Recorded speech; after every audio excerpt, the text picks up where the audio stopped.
gosh, right in the prime of life, huh? Yeah. Well, as I was telling Susan, you've got to look at these things kind of sensible.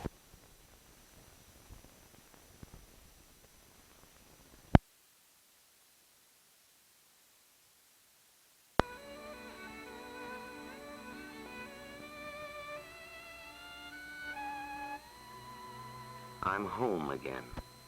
Home in Gloucester, Massachusetts, at the end of Cape Ann. I parked my car on the top of the hill and had a good, long look.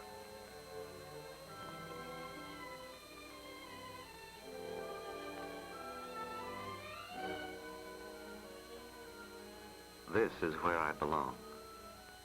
I was surprised my first day home to see how little the town has changed.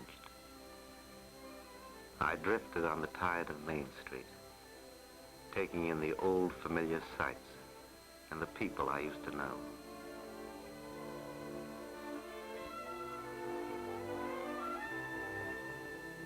It's still a ship-shaped town, still married to the sea after 3 centuries, and still dedicated to the man in fishing clothes, to the sailors who bring the harvest from the sea.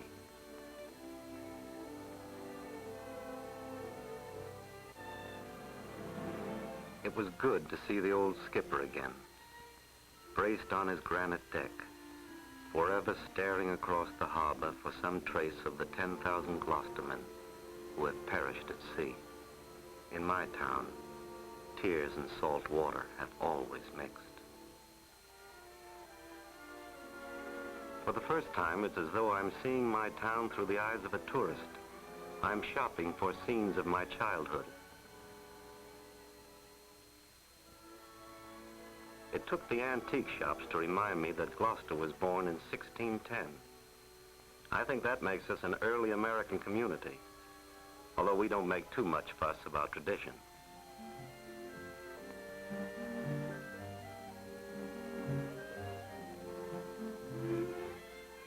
Maybe we're a little proud of our age, but we're prouder still of our looks. Little things like weather-beaten sheds, lobster pots and markers drying in the sun. Color splashes everywhere.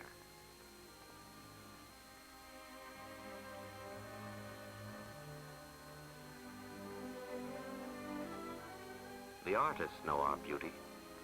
They come here summer after summer, and for them, September comes too soon.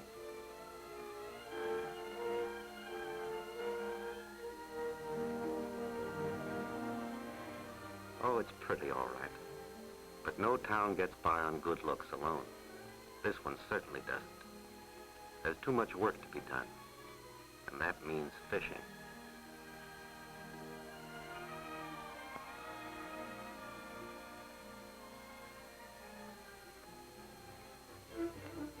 In 1 year's time, Gloucester hauls 200 million pounds of fish from the sea. Strangers used to ask me, what does it take to put that much fish on the table? And then I'd tell them about patient hands that solve 1,000,000 knots. Tough hands that tackle tough jobs, like racking miles of fishnet to dry in the sun. I'd tell them about the quick, sure hands that flick meaty fillets from the packing room conveyor belt and tuck them into 1,000,000 boxes with never a fumble. Then I'd sing out the story of hands that build Gloucester's wooden boats in a shipyard that's been operating here since 1684.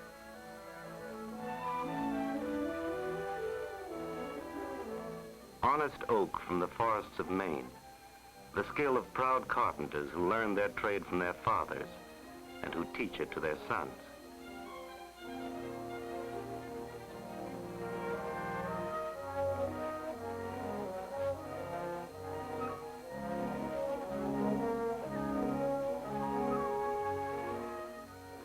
Months of steady work, and a Gloucester fishing boat is born, strong and ready for the sea's big fist.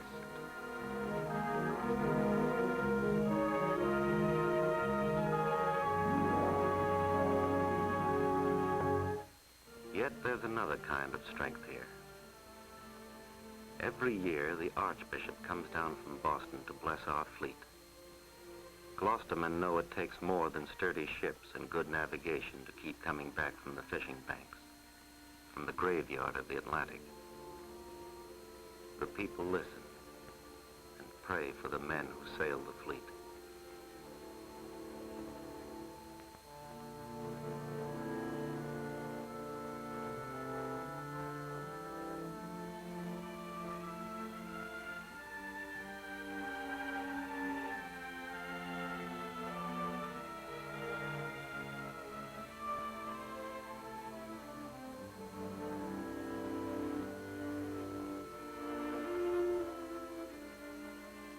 The way we look at it, ships are no better than the men who take them to deep water. The sea is no place for timid hearts and soft hands. Gloucester has to build rugged men from the cradle onward.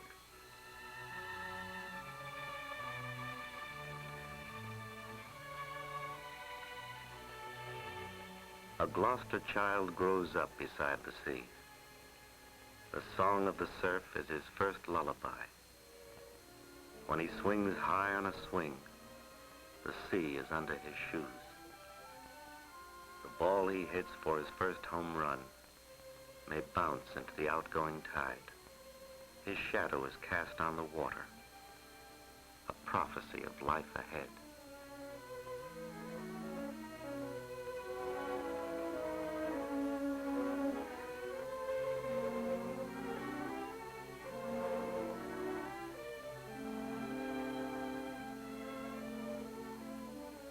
Some people say you can tell a Gloucesterman by the cut of his jib. I think there is a Gloucester look. The milkman and the mayor have it in common with captains and captains' wives.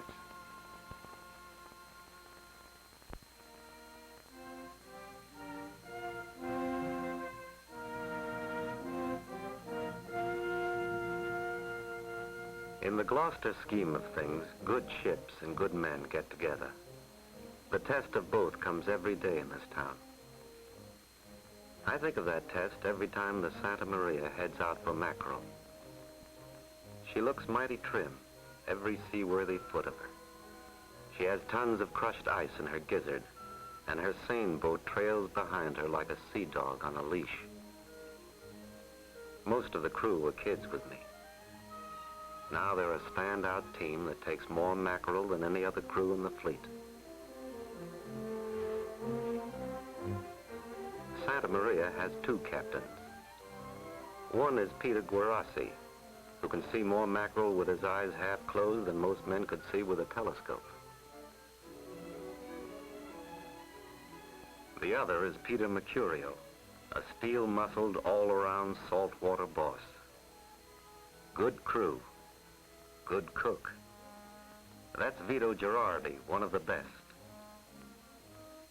A man at sea eats enough for three.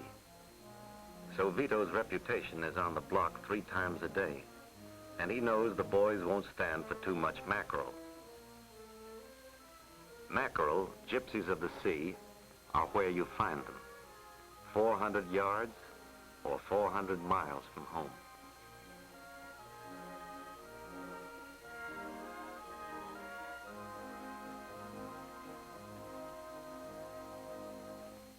Guerassi shouts from the crow's nest. He sees a patch of boiling water. There they are, slashing, dancing mackerel, swarming near the surface.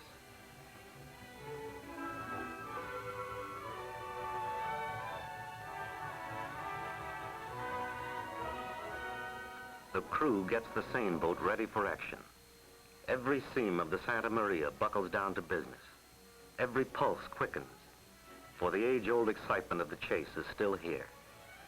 The diesel engines roar full speed ahead, and the Santa Maria cuts deep in the water as she tows the seine boat in a huge circle around the school of fish. Teamwork is vital now.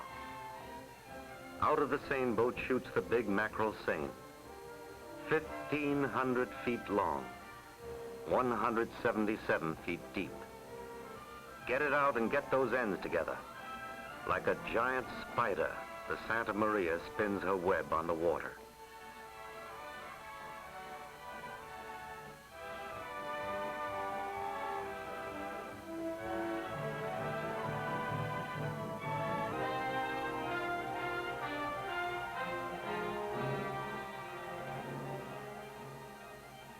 The sea sweeps in on this man-made circle, trying to pull it apart. But the ring holds, and now the men move like machines as they see their chances growing. 4 acres of salt water and thousands of mackerel are in that net.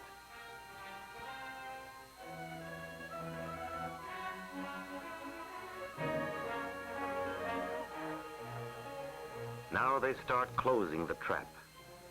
The winch snorts and whines as the underside of the seine is pulled together like an old-fashioned drawstring purse. Every turn of the winch is important now, for the mackerel can dive for the ocean floor before the purse strings close the trap. The boys have set their seine thousands of times, but there's a new challenge with every spread of the net. And now they put their muscle to it. Hands and arms and sturdy backs strain together as the long pull begins. How many pounds of fish in the net? A boatload, or just enough to wet the deck? Back on the mothership, the home guard fences off the deck for the avalanche that's going to come aboard. This is a crew at the peak of performance. Every man with a job to do, and every man doing his job.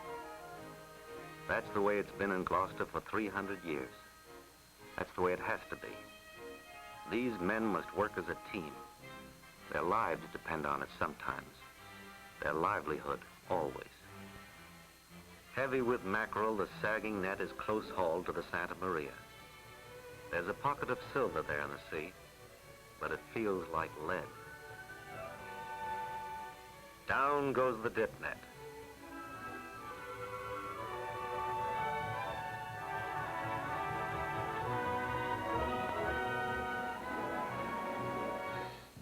With every scoop, 1,000 pounds of mackerel comes out of the sea.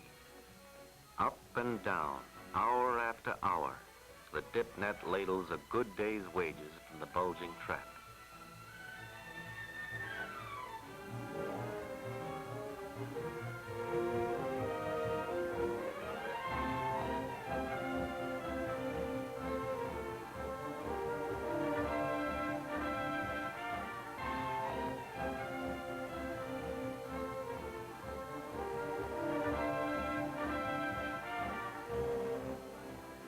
Enough mackerel to feed 2,000 families shimmers on the deck like a heavy rain. Scales fly through the air like sparks from a forge. Every time a lid comes off the deck, $40 to $100 worth of fresh mackerel goes down the hatch to a bed of chopped ice below.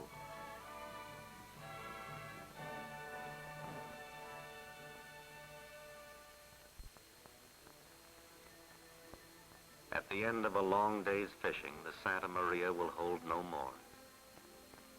She turns homeward in the fading light.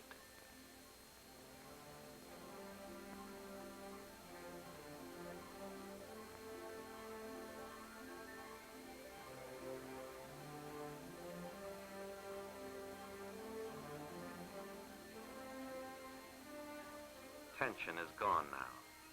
The crew relaxes on deck. Cheerful men, going home, unaware that back home, back in Gloucester in the dying afternoon, there's something restless in the heavens. A storm is gathering and heading out to sea.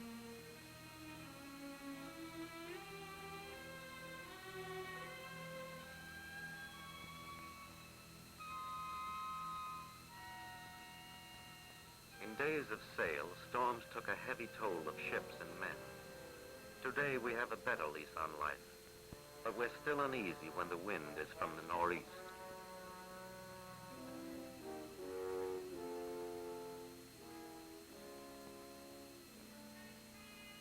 At Eastern Point, the lighthouse keeper climbs the tower and checks his light, keeping it alive in the darkness.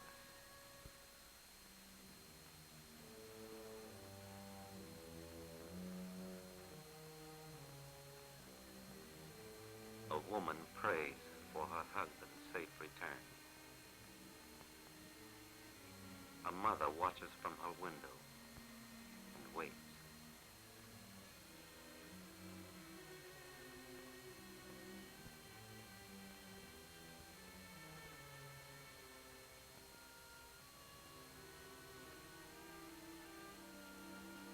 Just a few steps off Main Street, the old-timers go right on with their game.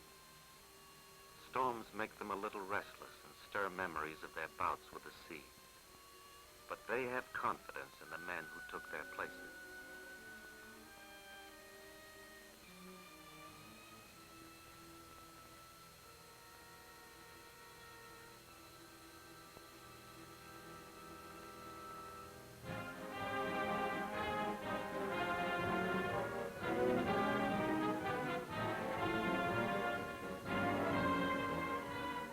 But storms always end. Gloucester always gives thanks for that. Once a year, Gloucester's fishermen pay their respects to the patron saint of all fishermen, democratic St. Peter. Through the narrow, twisting streets, fishermen carry a 600-pound statue of their beloved saint. The men of the Santa Maria are always in the line. Peter Mercurio, Peter Garassi, Tony Alloy, Vito, Peter Ferrante, Joe Sinagra, Tony Savazli. This is their unfailing day off, and a day off for mackerel, too.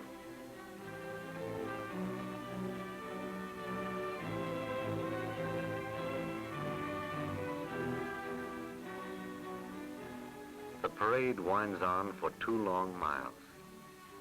Some women march all the way in their stocking feet. They promised in their prayers to do this in return for the safekeeping of their loved ones at sea.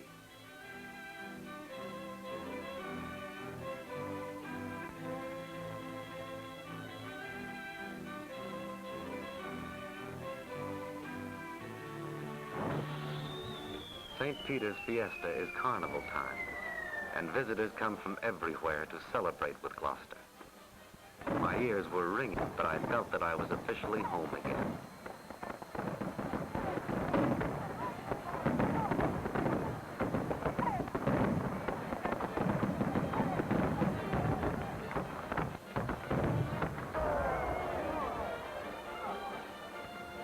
I went down to the shore to watch the seine boat race.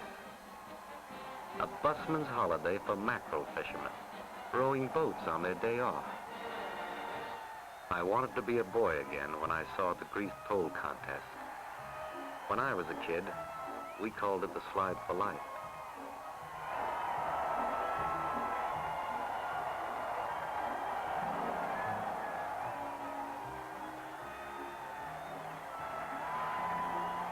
Oops. The idea hadn't changed.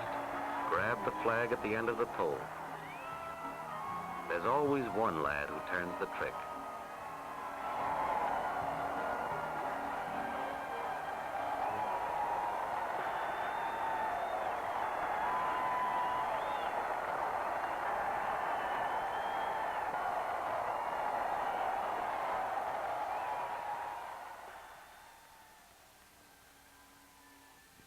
I suppose there's a lot more to be said about Gloucester. Statistics and little things like the fact that Gloucester's an island. Things like that. But I keep thinking most about our people and our way of life.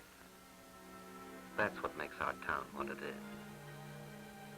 Peter Mercurio's family stands for all of us. Some of us descended from original Yankee settlers. Others came here from Italy, Sicily, Portugal, the Azores, Nova Scotia, Finland, wherever men follow the sea. But we're Americans. We put tons of fish in the market baskets of America, and we live in harmony here in Gloucester.